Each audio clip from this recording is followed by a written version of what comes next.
from the path to Atma. So, saying that, let's start with verse number 31. We will chant it first. We are on chapter 3, Karma Yoga, Shlok 31. Those of you who have a book, please open your book and chant along with us. Slowly, slowly, slowly, you will be able to chant the entire Bhagavad Gita fluently. That's my promise to you. Alright? Ye me matamidam nityam. Ye me matamidam nityam. Anutishtanti manavaha. Anutishtanti manavaha. Shraddhavanto nasuyanto. Shraddhavanto nasuyanto. Muchyante tepi karmabhihi. Muchyante tepi karmabhihi. Full. Ye me matamidam nityam. Anutishtanti manavaha. Shraddhavanto nasuyanto. Muchyante tepi karmabhihi. It means even those men who with an uncavilling and devout mind always follow this teaching of mine, Bhagavan Krishna is saying, are released from the bondage of all actions. Guarantee. Okay, he is giving a guarantee. So before we do the explanation, I will give you the meanings of the words. So, ye. Ye means those. Manava, men, people.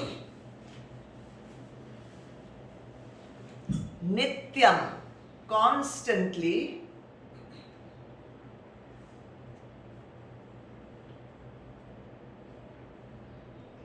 Anutishtanti, abide by, follow, practice.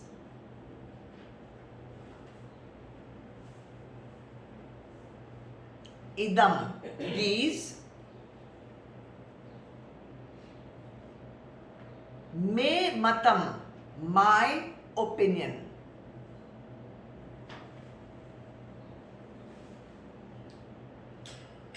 So up to here, it means those people who constantly follow my opinion, what I am telling you just now. How should they be following it? Shraddhavanta, with profound faith, with great Shraddha.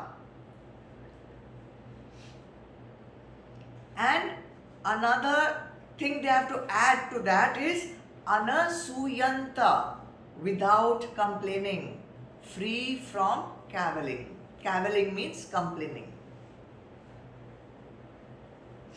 So what is the benefit of this? Bhagavan is saying, these people who will do with lot of Shraddha, without complaining and constantly following my advice, api, also,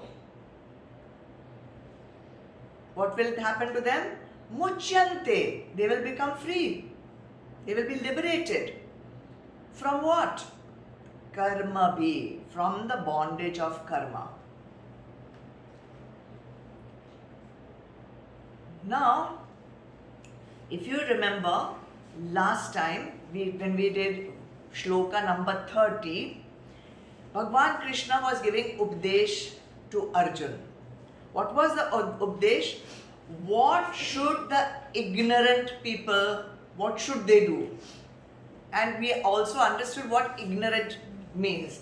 Ignorant meaning those who have not yet realized themselves. It doesn't mean that they don't know how to read and write. It doesn't mean illiterate. It doesn't mean that they have not gone to school. It means that they have not become spiritually realized. So what was the advice that Bhagwan gave to those people? What should they do? How should they perform actions? And we had a 5-point program. We had a 5-point sadhana. So what was step number 1? Dedicate all the actions to Bhagwan. And the word was Sanyasya. And we said we'll remember it with the alphabet S. Then we said keep the mind fixed on Bhagwan. And the word for that was Atma Chetasa. So that is A. Then the third part of the technique was be free from desire. We have no enjoyership. Nirashir. So we took it as a N. Then there was one more point in that. Be free from ego. What was Nirmamo? Be free from mindness. So another N came. Nirmamo. And finally we said be free from mental agitations. Vigata Jvara. So V. So we said S-A-N-N-V. And we said it's just one alphabet short of Sanvi. You know, Sanvi is our youngest member of Siva who attends every single satsang daily at 6:30 also. So I said we can't just leave it like that. So I added a Y. So it becomes a Sanvi because the last part is Yujasva. Fight means do your action. So now it's no longer a 5-point program, it's a 6-point program. So we have completely used Sanvi's name. Okay, 5 plus 1. Now, if Bhagwan were to tell you that you have to dedicate all your actions to me, keep your mind fixed on me alone, be free from desire, be free from mindness, be free from ego, don't have mental agitations. He's telling you to do this. And then go and do all your actions, do your dharma. What will you be thinking? How will I do all this? How can I? It's too difficult. So many things I have to remember to do. And that's exactly what Arjun also must have been thinking. And Bhagwan being Bhagwan, Arjun did not have to say it. He could read Arjun's mind from his face, because I can read your face also. So many techniques to learn and so many things to do and implement, and not just implement but master it. What if I can't master it all? What if I, try my best but I'm still not perfect at it? Then what to do? Bhagwan says, don't worry. Don't worry. I am giving you assurance. Even if you can't master every step of this 6-point program, at least do 2 things. At least do 2 things. Then also, I assure you, you will be released from the bondage of all actions. See, Bhagwan's strategy is so beautiful. Earlier in the chapter, Bhagwan talked about Lok Sangraha. Remember Lok Sangraha? Do your work for the benefit of all of humanity. You can imagine how many steps that is. If you can do it, good. Bhagwan says that's his first strategy. Go do Lok Sangraha. Every action should be in Lok Sangraha. Then some people will say, okay, I can do. But others will say, no, it's not possible. I can't do every action Lok Sangraha. So then he gave 6-point program. Sanvi. Some people will say, I can't do this much also. Okay, then take 2 points. Only 2 points. Can you do 2 points? I'll try, Bhagwan, I'll try. At least tell me what those 2 points are. So Bhagwan tells the 2 points. First point. First part of first point. Okay, first part of first point. Shraddhavantaha. Have profound faith. Have profound faith. On who? On who to have the faith? So, for any action, if you have to do, which is a little bit challenging, You take the advice of an expert, right? You want to climb to Mount Everest, then what you'll do? You'll take one Sherpa with you because he's been there. He knows the path, he knows the pitfalls, he knows the dangers. So you take him along. If you want to take part in the Olympics, what will you do? You'll hire a coach, right? Similarly, on the spiritual path also, which is a very dangerous path because there are lots of landslides, lot of slippery grounds, lot of rocky boulders to cross over. You have to take an expert and you have to have faith in that expert because it's all unmanned territory and also it's very intangible. Where are you traveling? You're traveling inwards, you don't know how that road is. But people say you can read books. And now with YouTube, you can get all the advice. You can, there are so many videos and so many experts, And this Amrita, she's coaching so many coaches. So many coaches are there. Whatever it may be, you have to have faith in that coach also, no? So, but that coach should be an expert in taking you inwards. Somebody asked Swami Chinmayananda, I can read up so many books, whatever you say, they are in the books only. I can go to the YouTube, I can go to internet, I can read so many things. So what's the use of, asking the guru? Why have a guru only? So you know what Swami Chinmayananda replied? Go ask that question to the book. You can't ask any question to the book. You can't ask any question to YouTube. So therefore, just remember you need a guru. Then some people say, my guru is inside me. When I have a question, I just close my eyes and the answer comes from inside. It will come. But first you have to train to know which answer is coming. Is it the answer of your mind? Because mind only knows sankalp vikalp. Is it the answer coming from your ahankar? Is the answer coming from your lower intellect which is busy judging everybody else? From where is your answer coming? So first and foremost, you have to train your inner equipment, which is what the spiritual journey is all about. Right? So you need to have faith. See, in chapter 1, Arjun was in a dilemma. He didn't know what to do. Should I fight this war? Should I run away? Should I become a sannyasi? Is it better to just beg with a begging bowl? Should I give up my country? Shall I give up my kingdom? Arjun didn't know what to do. But luckily, the expert was in his chariot itself.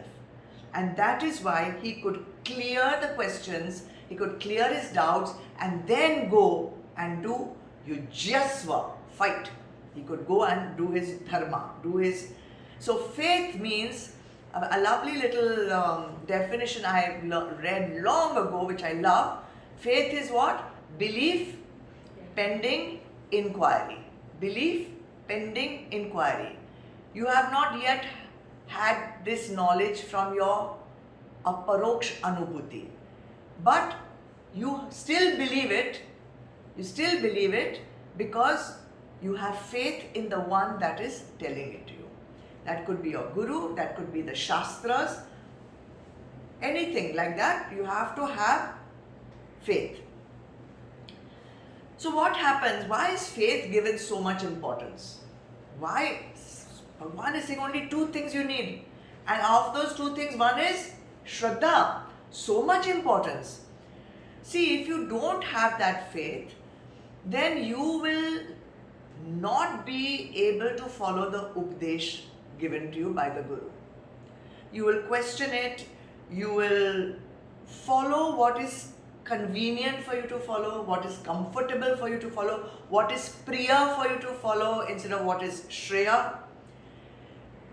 And it's not that you can't question. Vedant encourages questioning. In fact, all the Shastras are in question answer form. All the Upanishads are Shishya asking the question, Guru giving the answer.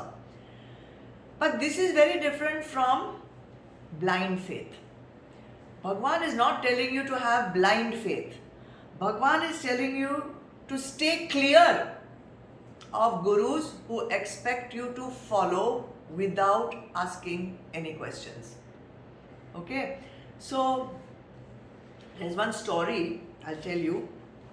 Once upon a time, there was one self-professed guru.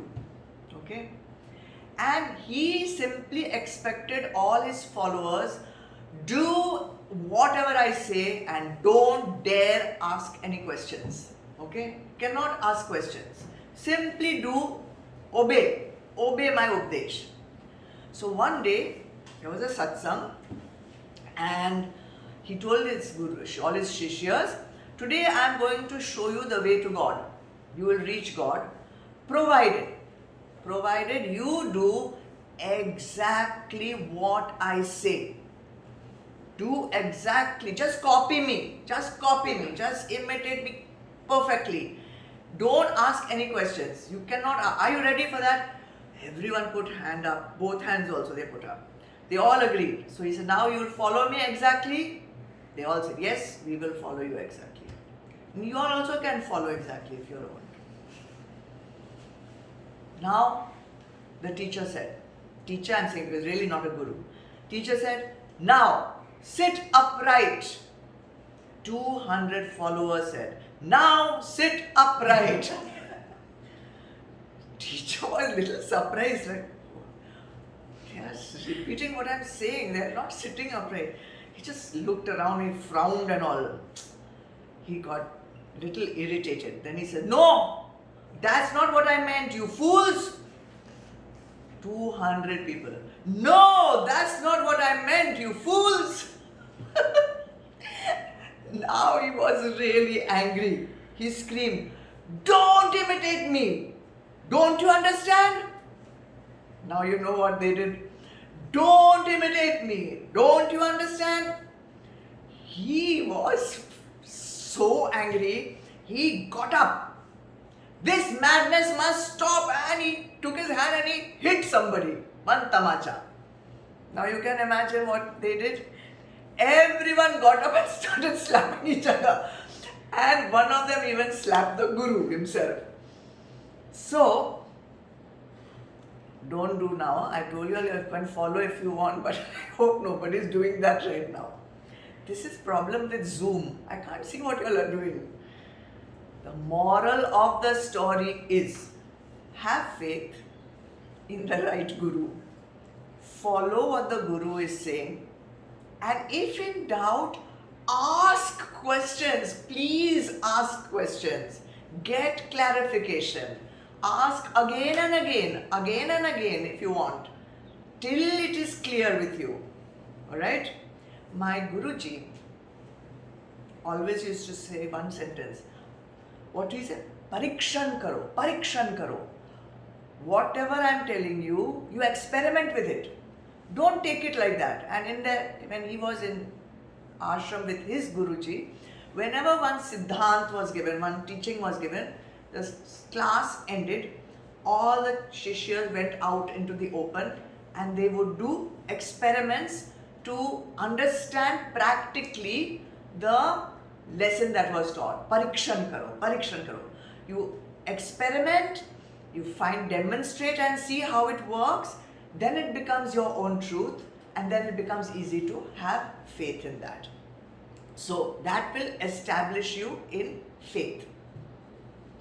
Now, there is one more point in keeping the faith, and that is what will prevent you from having that faith. And that Bhagwan says is anasuyanta. Be free from complaining.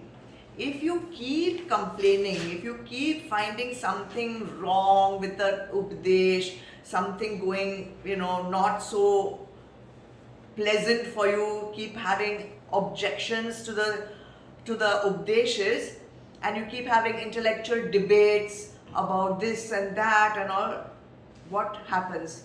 You're continuously raising thoughts. You're continuously raising vrittis in your mind. And when that happens, you are not in a position to stabilize in Shraddha. So this is the first most important thing, to have faith without complaining. Faith without cavilling is the word in the book. And the second thing, because he said you need two things. Second thing, nityam anutishtanti. This is not something you practice when it is convenient for you to practice. It is not something that you have to do on the weekend when you have time. It is nityam, constantly anutishtanti. Follow this advice, follow this practice. It's not enough. You have to live the knowledge, you have to breathe the knowledge, you have to imbibe the knowledge. It has to become part of who you are. Okay? So these are the two things. Now what's the benefit if I do these two things? Firstly, I cannot do Lok Sangraha. So second option was do the 6 steps. I can't do those 6 steps also. Okay, can you do these 2 steps? Okay, if I do these 2 steps, and everyone wants to know benefit, what will I get? Until I get something worthwhile, I'll not do it. This is normal mentality of people. So Bhagwan says, what is the benefit? Muchante tepi karma bhi. You will be freed from the bondage of actions. You will be freed. But there are 2 words there. Tepi. Tepi. You too. You also. You also. Also means what? 6-point program, so they will get free. Lok Sangraha, so they will get free. But only this 2-point program, you too, doing only 2 points, you too will be free. That way. Alright. So Bhagwan is telling Arjun this Updesh, right? What is the Updesh to Arjun? Yujyasva. Go, fight. Have faith in what I am telling you. I am here to help you. I am the Sherpa. I am the coach here. I am telling you, go ahead, fight in the war. You will not incur karma of killing your family members. Why? Because you will be doing it with full Shraddha and dedication to the higher power. And that is for us also. See, every Updesh that Bhagwan is giving Arjun is for what? For us to just read and put in the cupboard that notes which we are taking? No, it's for us to implement. So Yujyasva, there is no Mahabharat war, but the wars you all have in your house are worse than Mahabharat also, because they come every day. So you also, if you want to fight that war and be victorious, you also Yujyasva, do your dharma. Do your dharma following the Updesh that Bhagwan Krishna is giving Arjun in the Bhagavad Gita. Put that same truth, same advice in your own life. And then do your actions in Karma Yog Bhav, without Karta Bhav, without Bhokta Bhav. You will be able to not incur any karma. Alright? Now, in this entire shloka, which is an Updesh, clearly an Updesh shlok, what is the word in the shloka which gives the word Updesh? What is that shlok? What is the word which Bhagwan is using for Updesh? There is no word for Updesh. He is using the word Matam. Matam means opinion. I am giving my opinion. Imagine, Bhagwan is telling the eternal truth, and he is not saying it's my commandment. He is not saying this is forced, you have to do. He is saying this is my opinion. That is Bhagwan's humility. His humility, he is not imposing his teaching on Arjun. He is not saying, forcing, you have to do anything. And that is the beauty of Sanatan Dharma. Sanatan Dharma has siddhants, principles, which are eternal. You don't have to discuss or debate on the principles. But Bhagwan calls his principle just my matam, my opinion. And Sanatan Dharma that way gives you the siddhant, tells you the benefit of following the siddhant, also tells you the consequences of not following it, and then leaves it on you to decide what do you want to do. And that is called free will purusharth. After giving so much gyan, 18 chapters of Bhagavad Gita, in the 18th chapter, we'll read it also. There is shlok is 63, 18th chapter 63, shlok 63. If you all have your books, you all can also see it. Bhagwan says, Iti te jnanamakhyatam guhyat guhyataram maya vimrishetat dasheshena yate chasi tatha kuru. Bhagwan says, thus has this wisdom, the most profound secret of all secret knowledge. This has been imparted to you by me. Deeply pondering over it, now do as you like. Do as you like. It's your choice, because you will do what you like and you will have to bear the karma of your choice. And this is where the beauty of Vedanta and Sanatan Dharma is. Nothing is imposed on you. Alright? And not only that, he says this Updesh that I am giving, which he calls Matam, is for who? It's for who? Who is this? Am I giving it to sannyasis? Am I giving it to some very evolved people? It is for Manava. Manava means people in general. People in general. But not all living beings. He's not including all living beings. If he was including all living beings, he would have said Jantu. If it was all living beings, he would say Prani.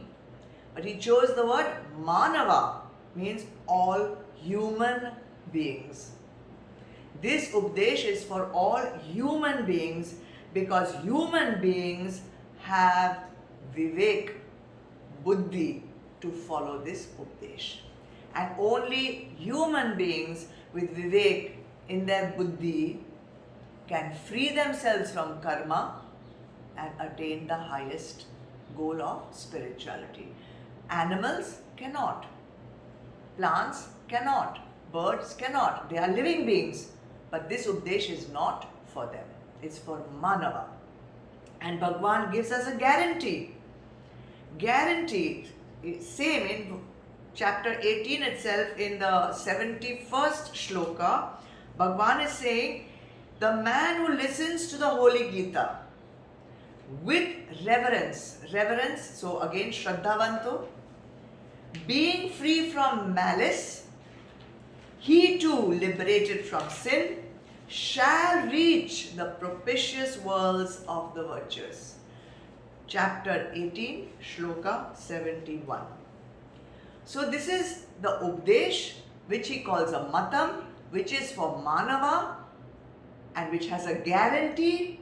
Follow it, just have faith, stop complaining, Nityam practice it, you will reach your highest goal. So this is what chapter 3 verse number 31 is all about.